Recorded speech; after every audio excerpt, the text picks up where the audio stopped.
I simply couldn't believe what I was seeing. Joni, my wife of 7 years, was at a table in the dining car with Jim, her friend, passionately involved with her. I looked around, thinking there had to be an attendant or a waiter somewhere, but oddly enough, there wasn't. At that moment, whatever love I had for my wife died. This was supposed to be a fun excursion for the two of us to reconnect. I was surprised when she told me that Jim, a friend of hers from work, would be there. She insisted he was a friend to both of us, but in truth, I didn't care for the guy, and I couldn't think of any reason why he wanted to tag along at the time. But now I knew. I also knew I would need evidence for my divorce. Oh yeah, we were finished. Sure, the sight of them screwing on the table got me a bit excited, but there was no way I was going to stand for this total disrespect. I pulled out my cell phone and began recording their tryst on video. I had no desire to watch or hear what they had to say. It seemed like they were being intimate forever on that table, and I couldn't believe how rough Jim was with her. She seemed to even enjoy it. Maybe I should have been rough with her, but that just wasn't my style. Finally, they stopped and Joni straightened out her dress, giving Jim her panties, the sexy new panties I thought she bought for me. He smiled and brought them up to his face, taking in her aroma. "We have to be careful," she said as they took their seats. "If George finds out about us, he won't be happy at all." "Ah, forget that weakling," Jim said with a sneer. "We've been involved for the last year and he's never found out." What? I thought to myself. This thing has been going on for a year? I knew things had been a bit strained between Joni and I, with my work schedule being so harried, but damn it, that's what kept a roof over our heads. Sure, Joni worked too, but her salary, such as it was, went to pay for things she wanted. Her clothes, accessories, trips to the salon, and so forth. That was the whole idea of taking a few days off to travel a bit by rail and see the sights and spend time in each other's arms. "So," Jim said, "are you going to make him clean up after me when you get back to him?" "That would be so wicked, wouldn't it?" she asked. "Did you do like I said about the birth control?" he asked. Joni nodded her head. "Yeah, I quit taking it so you could knock me up. I told George I was on my period this week, so he won't be expecting any intimacy." They both had a good laugh at that. "So why do you stay with him?" Jim asked. "You obviously don't love him, or you wouldn't be doing this to him." "Well, it's not that I don't love him. I like him enough, but I just don't have that burning love for him anymore. Besides, he brings in a good paycheck, and you know I couldn't live off what I make." "So, you're staying with him for the money," he said. She nodded her head. "Pretty much. Hell, I could never afford the accommodations he got on this trip, and neither could you." "So, when do you want to get together again?" he asked. "I don't know. Maybe later this evening after he goes to sleep," she said. I saw and heard enough and ended the video. I made my way back to the sleeper car where Joni and I stayed and considered my options. Divorce was a given, but there had to be something more. Both she and her boyfriend needed to pay. I called Fred, my lawyer. "Fred Juergens," the man said as he answered the call. "Fred, this is George. I need you to start preparing divorce papers for me, and I want the prenuptial enforced," I said. "Divorce? Are you sure about this?" Fred asked. "I've never been more sure of anything in my life." "On what grounds?" Fred asked. "Adultery. I have a video I can send you if you need proof." "Yeah, do that," Fred said. "I've got the prenup here, so it shouldn't take too long to get it set up. When do you want her served?" "The sooner the better. We'll be back in Springfield in a couple of days, so maybe you can have her served at the train station. I also need to find out what I can about her boyfriend, Jim Simpson. He works with her." "I'll get our investigator on it. Send me the video and I'll take a look. Don't do anything stupid, got it?" "Yeah, right. You know me." "Yeah, I do. That's why I said not to do anything stupid." Fred always made me laugh. We ended the call and I sent Fred the video. Then I sat back and thought for a minute about what else to do. I pulled out my tablet and connected my phone to it. After transferring the video to the tablet, I turned on the phone's hotspot and used that to connect my tablet to our home network through a VPN, or virtual private network. I had that set up some time back so I could safely access my files from anywhere in the world. The first thing I did was log into our banking and do the typical dance, closing joint cards, moving funds around, etc. I didn't want to take any chances, even with the prenuptial agreement. I had another evil thought. Joni liked to use the home computer for her personal emails. Fortunately, she wasn't too bright about things like security, so I was able to log into her webmail account with a couple of clicks. I copied the video first to the tablet and then to the home computer. With her webmail client open, I wrote an email, trying to sound like her. I used a cheesy subject line that sounded like her. "Check out my fun train trip." In the body, I wrote, "Check out what I do while my clueless hubby sleeps." I then attached the video to the email and sent it to everyone on her contact list. That's right. Friends, family, her coworkers, you name it. I looked it over for a minute, then hit send. Flip it, I thought to myself. I opened the door to our compartment just in time to see one of the attendants. I motioned for him to come over when he looked up at me. "Is everything all right, sir?" he asked. "Well, my wife says she wants to move to another cabin. Can you tell me what cabin a Jim Simpson is located in?" The attendant consulted his tablet for a moment before answering. "You want your wife's stuff moved into that cabin? Are you sure? That's in the economy class and isn't anywhere near as nice as this." "That's life," I said. He nodded his head in understanding. "I see. Sure, I'll help you get her stuff packed up." We worked fast, not really caring how nice her clothes were packed. Once we finished, I helped the attendant take her stuff to his cabin, which was less than half the size of ours. I laughed as I tossed her things on his little bunk bed. Let her deal with that, I thought to myself. "I'll need to make her a new key card," he said.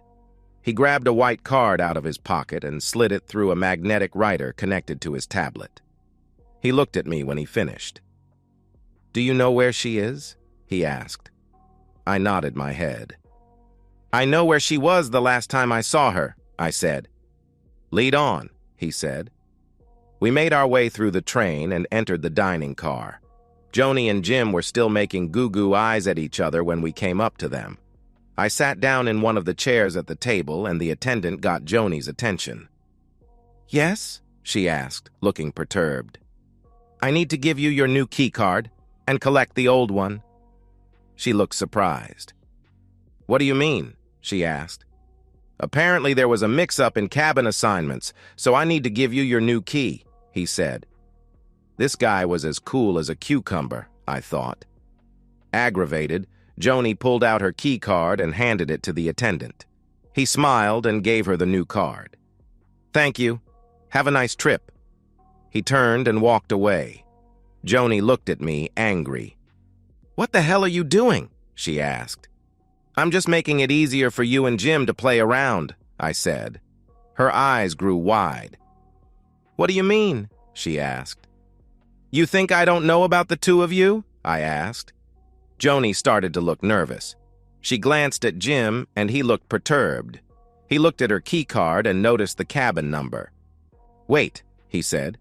"That's a key for my cabin." I nodded my head. "I figured that way you two wouldn't have to be together on the dining room table," I said. "I realize it may be a bit cramped, but that's the way it goes. By the way, did Joni ever tell you about the prenup she signed when we got married?" "What are you talking about?" Jim asked. "Well, if you're going to mess with someone's wife, you should find out a little bit about her first. Don't you agree?" I asked. "Look, it was just all in fun. We didn't mean anything." Joni spoke up. "That's right, George. It was all just fun. It doesn't affect our marriage in the slightest." "Really?" I asked, pulling out my tablet. I advanced the video to the part where they were talking and pressed the play icon. "Listen to this," I said. "I like him enough, but I just don't have that burning love for him anymore. Besides, he brings in a good paycheck and you know I couldn't live off what I make," Joni's voice said in the video. "So you're staying with him for the money," Jim said in the video. She nodded her head. I stopped the video and looked at her. "So, cheating woman, I'm nothing but a walking paycheck to you." "Sweetheart," she began. I stopped her. "You don't ever get to call me sweetheart, dear honey, or anything else. I don't think you should even call me by my first name. I think you should call me Mr. Duvalier. And since you don't consider yourself married to me, I'll be taking these," I added, pulling her wedding and engagement rings off. "And I'll be taking this," I added, grabbing her purse and removing her house key from the large key ring she kept there.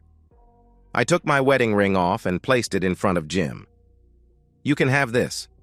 I have no further need of it." I turned to Jim. "The prenup that she signed, Jim, says that in the event of infidelity, the guilty party, in this case Joni, receives absolutely nothing. I'll let her have her clothes and her jewelry, but that's it. I don't think she'll be able to keep up with the payments on her car. Fortunately, I had the paperwork done in her name, so it'll be her credit rating that takes a hit." "You bastard," he said, starting to stand up. I grabbed a fork and moved to stab his hand. He sat back down. "Don't mess with me," I said. "Please," Joni said, tears welling up in her eyes. "Mr. Duvalier, please don't do this. I've learned my lesson. Can't you forgive me and we can put this behind us?" "No, cheating woman," I said, rewinding the video to a point where they began talking about knocking Joni up. I played the video so they both could hear clearly. "The two of you have been doing this stuff to me for a year, and you plotted to get knocked up by Jim and pass the kid off as mine," I hissed, looking at Joni. "Right now, I hate your guts, and I wish to God I'd never laid eyes on you." I looked at Jim before speaking again. "You wanted the lying, cheating woman? You got her. Good luck. I imagine she won't be getting much support from her family and friends." "What do you mean?" Joni asked. I shrugged my shoulders. "Check your email," I said. She pulled out her phone and opened her mobile email app. Her eyes grew wide. "What did you do?" she asked. "I just shared your memories with your family and friends. You looked like you were having such a great time. I just knew you'd love to share it with others." "You bastard!" she hissed. "My parents just disowned me, and my sister says she never wants to see me again. My friends think I'm a two-bit cheating woman, and they all hate me now." "Can you blame them?"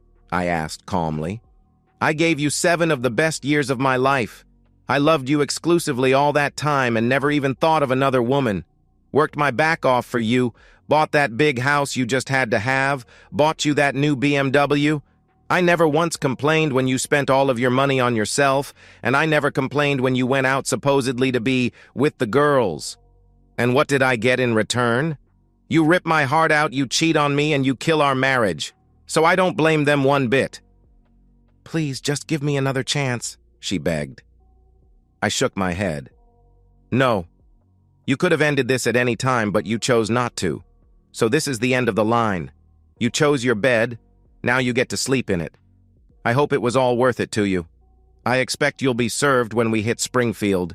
Just sign the papers and be done with it. Then you and Jim can be with each other to death for all I care." "Mr. Duvalier, is there anything I can do to make this up to you?" "I'll do anything." I stood up and thought for a moment before answering. "Yeah, there is one thing. Actually, 2 things." Her eyes lit up in anticipation. "Eat shit and die." She collapsed in tears as I turned and walked away. I fought back tears as I made my way back to my cabin. After I closed and locked the door, my phone rang. It was her parents. Apparently, they saw the video I sent them. "George, what the hell is going on?" Joni's father, Cliff, asked. "Hi, Cliff. I caught your daughter having intimacy with another man. I took the video and I sent it to you. I'm having divorce papers drawn up based on the prenuptial. I expect she'll be served when the train hits Springfield. I wanted you to know why I'm divorcing her." "Isn't there any way you can overlook this? I mean, divorce is so drastic." "No, Cliff. If you listen to what your daughter and her lover said, you'll know there's no way I can get past her cheating. I'm nothing but a paycheck to her, that's it. She even wanted to have me raise some other man's child." "That stupid girl," he said. "So, I hear you disowned her," I said. "No, I asked her to give me one good reason not to disown her. I'm still waiting." "Well, for what it's worth, I'm glad that you had us sign that prenup. This probably wasn't the way you envisioned things happening, but you did me a big favor." "I'm sorry, George. You're right, and I've since grown to love you like the son I never had." "I think the world of you as well," I said. "Is there anything we can do?" he asked. "Actually, there is. Do you guys still have that extra key to the house I gave you?" "Yes, we do," he said. "Would you mind getting a truck and picking up her stuff out of the house? I won't be in town for another couple of days, and I don't want her in the house. I'll reimburse you for the truck." "Sure, we can do that. What about her car?" "You can take that as well, but I'm not sure how long she'll be able to keep it. Maybe you can teach her how to do a budget, or maybe she can trade it in for something she'll be able to afford." "Okay, look, George, I'm really sorry about all this," he said.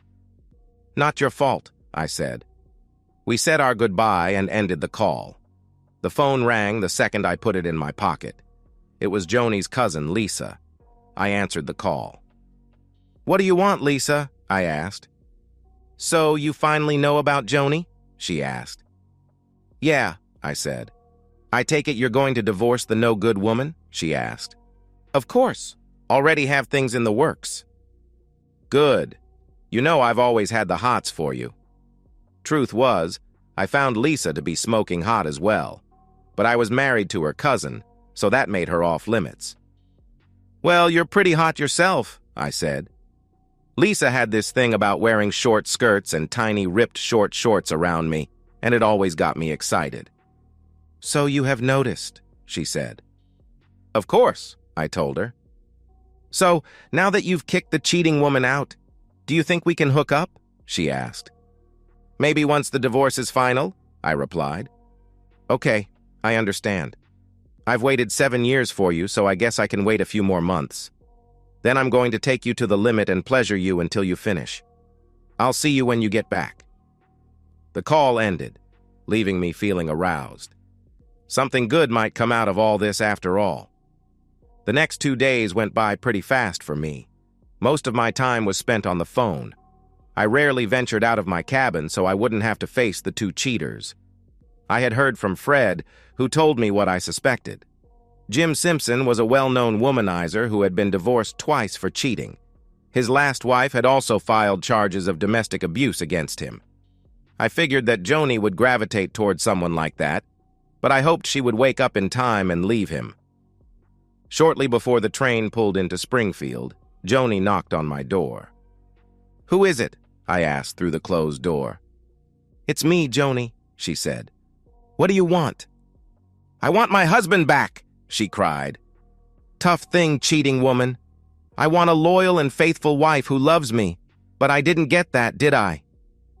"Please, Mr. Duvalier, I made a mistake," she cried. "You went way beyond mistake. Get out of here before I call security. You're supposed to be in the economy section. Please, can't we just talk?" "No, go away. I never want to see you again." I heard her sniffle as she walked away. A part of me was sad for her, but I really didn't give a shit. She brought this all on herself with her lying, cheating, and disrespect. I got off the train and looked around to see if I could spot her and Jim. I saw them a few cars away getting off the train. Neither one of them looked too happy. Tough, I thought to myself. As I looked, a man approached Joni and handed her a manila envelope. She opened it, then collapsed in tears. I smiled and walked away. I got in my car and made my way home. I noticed that Joni's car was gone and all of her stuff had been taken, including a few pieces of furniture she had when we first married. I put my things away and went through the house, taking down all the pictures that included her. I wanted nothing to remind me of the cheating bitch. A couple of hours later, I heard a knock on the door. I looked through the window and saw Lisa. God, she looked hot in those shorts. I opened the door and let her come in. She carried a large dish of something that smelled like lasagna. She walked in as though she owned the place and set the dish on the kitchen counter. When she turned back to me, I looked her over. "I wanted to make sure you had something good to eat. I don't want you to get hungry." "Thanks, Lisa. I appreciate that." Her eyes sparkled as she smiled. "Would you care to stay and have dinner with me?" "I'd love to. You go get washed up. I know where everything is." I headed upstairs and washed myself up quickly before going back. By the time I got back, the table had already been set, and Lisa had even poured us each a glass of wine. I pulled out a chair for her and admired her shapely thighs as she sat down. She grabbed my plate and dished out a nice chunk of lasagna, which was thick with meat and dripping with layers of cheese. This took a lot of work on her part, I thought. After she dished herself a small portion, I looked at her. "This looks delicious," I said. "Thanks. I love to cook, especially for someone I truly care about." Indeed, the lasagna was as tasty as it looked, and I ate every bite, even cleaning the plate with a piece of garlic bread she made. "You must have been hungry," she said. "There's no way I'm wasting food this good. That was the best lasagna I've ever tasted." She smiled as she came next to me. "I'm glad you liked it," she said, sitting in my lap. "There's lots more where that came from, and maybe someday I'll even bring you dessert. I need to get home and feed my cat, but I'll be by tomorrow." "I can't wait," I said. She smiled as she stood. "This is just a preview of what I have in store for you. I guess I'll just have to wait until your divorce is final." "I see. Well, let's hope Joni doesn't fight the divorce." We kissed for a while before Lisa left. Fortunately, Joni didn't fight the divorce. Apparently, she realized I had her dead to rights and decided to end the marriage. The two of them were able to keep their jobs, but from what I heard, it was by the skin of their teeth. She signed the paperwork and called me to apologize and tell me that it was a done deal. Fred called to let me know the signed papers were filed and I would be a free man in 30 days. Was I happy? I was glad to be rid of a cheating wife, but a part of me felt like something was missing. I had loved this woman exclusively for years and had hoped to retire with her, surrounded by children and grandchildren. But that wasn't meant to be. I was also frustrated that I hadn't gotten any revenge on Jim. I had thought about filing for alienation of affection, but Fred said that was a waste of time. I thought about beating him to a pulp, but decided against it, since I had no desire to go to jail. Lisa came by every evening with something she had prepared, and we would share the evening meal. She even marked my calendar, counting down the days until the divorce would become final. She was a relentless tease, and even gave me a couple of DVDs filled with selfies and homemade videos of her. Soon enough, the 30 days were over, and I got the paperwork saying it was a done deal. I was surprised that I didn't hear anything from Joni, as I figured she would have called or done something stupid by now, but she didn't. Lisa didn't wait for me to call. She came over that day and knocked on the door. I thought that strange, as I had already given her a key to the house and told her she was welcome over any time. I opened the door and got the shock of my life. There she was on the front porch, standing completely naked. I brought her inside and kissed her hard, rubbing my hands all over her smooth skin. She kissed me back just as hard, tearing my clothes off the whole time. We ended up naked on the couch. As we held each other, I knew that I had to be with this woman for the rest of my life. She must have thought the same thing. She turned on her side and looked me in the eye. "I've always loved you, George. I'll never do to you what my stupid cousin did. I want to spend the rest of my life right here with you." "So, does that mean you'll marry me?" I asked. She smiled and threw her arms around me. "Yes, baby. I'll marry you and make you the happiest man on earth." We kissed and made love some more before falling asleep in each other's arms. A few days later, I got a call from Joni's father. Lisa and I had just finished making love and were laid back on the bed, watching a movie while sharing a bowl of popcorn. "George, Joni's in the hospital," he said. I sat up, surprised. "What happened?" I asked. "That guy she's with beat her half to death. I told her to call the cops, but she refused." "Is she going to be okay?" I asked. "Eventually, but I don't think she will be for long if she stays with him," he said. "All right, we'll head over and check it out." "We?" her father asked. "Yeah, Lisa and I." "Lisa's there with you?" he asked. "Yeah, I couldn't have gotten through this without her." "Okay, I understand. I'll meet you at the hospital." After we ended the call, I explained to Lisa what happened and told her what I had learned about Jim Simpson. We were both disappointed in Joni for what she did, but neither one of us wanted her physically hurt. We cleaned up, dressed, and headed to the hospital. After talking to the nurse, we were led to her room. She looked horrible. Her face was black and blue, and one eye was swollen shut. One arm was in a cast, and an IV was dripping fluid in the other. She moaned weakly as we came into the room. I wanted to hold her and tell her everything would be okay, but didn't. "Mr. Duvalier," she said, a tear streaming down her cheek. I held up my hand to stop her. "George is fine." "What happened?" "Jim wanted to use my car to take his date out, and I told him no. He got mad and started hitting me, calling me names. I told him that was my car, and nearly half of my check goes to making the payments, and there's no way I'd let him use it to impress some woman. He wouldn't stop beating me until I threatened to call 911. That's when he took off. I don't know where he is. I had a real hard time breathing, and my chest hurt real bad, so I called 911 and they came and brought me here." "Did you tell the cops what happened?" Lisa asked. "No, I was afraid to. I thought if he was taken to jail, he'd kill me when he got out." I shook my head at the nonsense I was hearing. "So let me get this right. You ran off to live with the guy you were cheating on me with, and he's now cheating on you. Is that right?" She sobbed as she nodded her head. "Yeah, I really messed up, didn't I?" "Yes, you did," Lisa said. "But you don't deserve this. He committed a crime and he needs to be locked up." "Joni, did you know he has a history of domestic violence?" "I knew he could be a bit rough, but no, I didn't," she said. Lisa wrapped her arms around her cousin and tried to comfort her. Joni noticed the diamond ring on her finger. "Are you engaged?" Joni asked. Lisa smiled and nodded her head. "Yeah, George and I are getting married." Joni began sobbing, her tears soaking Lisa's t-shirt.